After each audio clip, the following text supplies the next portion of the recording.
Diceritakan kembali dari seorang teman bahwa dia menceritakan tak pernah mempercayai bahwa adanya hal yang gaib. Meskipun ia melihat seseorang kesurupan, ia tidak mempercayainya dengan hal gaib karena dia tidak pernah melihat atau merasakannya sendiri. Berawal dari sebuah desa kelahirannya, saat ia pulang sekolah bersama temannya, dan temannya itu menemukan uang 500 rupiah saat ia pulang sekolah. Uang 500 rupiah pada saat itu tahun 1999 mungkin masih bisa untuk beli gorengan, dan gorengan pada waktu itu seharga 100 rupiah. Dia pikir lumayan, lalu dibawanya pulang uang itu dan dijajankannya, dan habislah uang itu pada saat itu juga. Dan kebetulan pada malam harinya ia pun menginap di rumah temannya, dan mereka pun biasa asik mengobrol hingga larut malam. Ketika asik ngobrol pada malam itu, dengan jelasnya ia mendengar suara ibunya memanggil-manggil namanya hingga berkali-kali.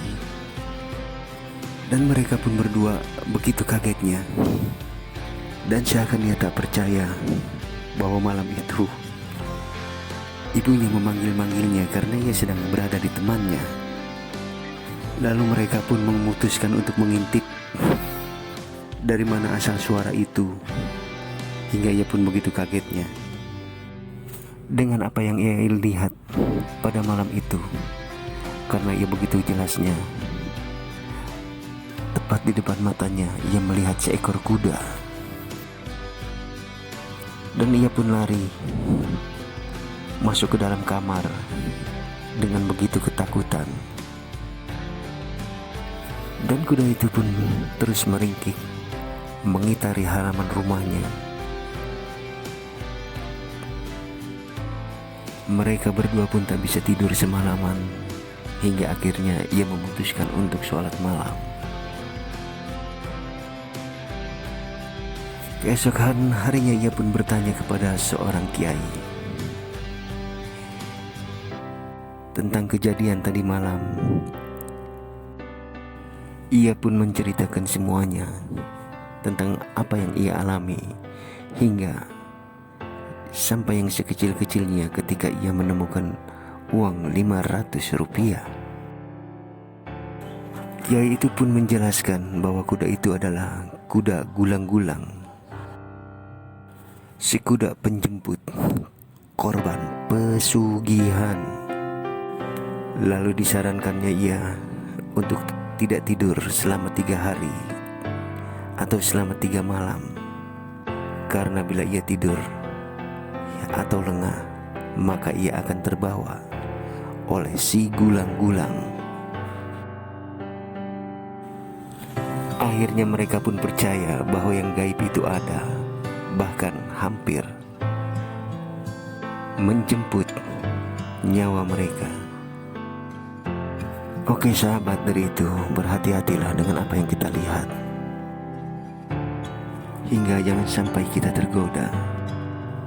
Dan masih banyak lagi para penjemput korban pesugihan